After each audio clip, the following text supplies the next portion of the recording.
നിങ്ങളുടെ ഇഷ്ട പരമ്പരകൾ എക്സ്ക്ലൂസീവായി സൺ നെക്സ്റ്റ് ആപ്പിലൂടെ തികച്ചും ഫ്രീ ആയി ഇപ്പോഴേ ആപ്പ് ഡൗൺലോഡ് ചെയ്യൂ.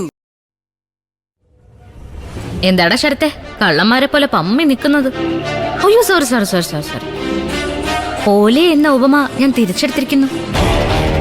നീ കള്ളനല്ലല്ലോ, കള്ളന്മാർക്ക് കഞ്ഞി വെച്ചവനല്ലേ, കള്ളത്തരത്തിന്റെ മാസ്റ്റർ ഷെഫ്. അതേടി, തന്ത്രങ്ങളുടെ കലവറ കാവൽക്കാരനാ ശരത്ത്. ഇത്രയായിട്ടും നിനക്കത് അറിയത്തില്ലയോ? നീ നിന്റെ അപ്പോത്തിക്കരി ആശ്വസിപ്പിക്കുന്ന കേട്ട് നിൽക്കുമായിരുന്നു. എത്ര ഇമ്പമുള്ള രോദനം. ഒരു രോദനവും ഇല്ലടാ. ജയശങ്കർ സാറിന്റെ കാര്യം പറഞ്ഞ് നീ ആഘോഷിക്കാൻ വേണ്ട. ഞാൻ ആഘോഷിക്കും. അയാളുടെ രണ്ടാം ഭാര്യ രംഗത്ത് വന്ന പടക്കം പൊട്ടിക്കുകയും ചെയ്യും. ലോകം മുഴുവൻ ബന്ധം സ്ഥാപിച്ചടക്കുന്ന നീയാണോടാ നായേ ജയശങ്കർ സാറിന്റെ അഭിമാനത്തിന്റെ അളവെടുക്കാൻ നിൽക്കുന്നത്? ഒന്ന് പോടാ.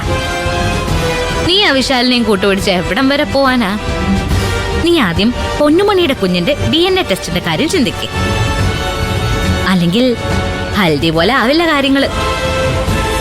കതിർ മണ്ഡപത്തില് പൊന്നുമണി കുഞ്ഞിനെയും കൊണ്ട് നിന്റെ അടുത്തിരിക്കും. അതിന് പൊന്നുമണിയും കുഞ്ഞും ഭൂമിയിൽ മിച്ചം വേണ്ടേ? ഒരു തവണ അല്ല 2 തവണ ഞാൻ അവക്ക് വാണിംഗ് കൊടുത്തിട്ടുണ്ട്.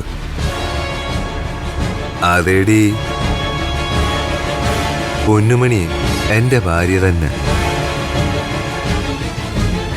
അല്ല, പൈങ്കിളി ഭാഷ പറഞ്ഞ തുമ്പപ്പൂവിന്റെ ഗ്രാമവിശുദ്ധിയുള്ള പെണ്ണ്.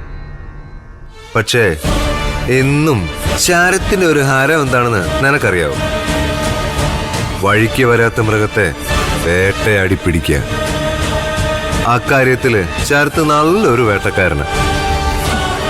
അത് സമീപ ഭാവിയിൽ നിനക്ക് മനസ്സിലാവും. നീ തൽക്കാലം പൊന്നുമണിയുടെ ആയുസിന് വേണ്ടി പ്രാർത്ഥിക്കും.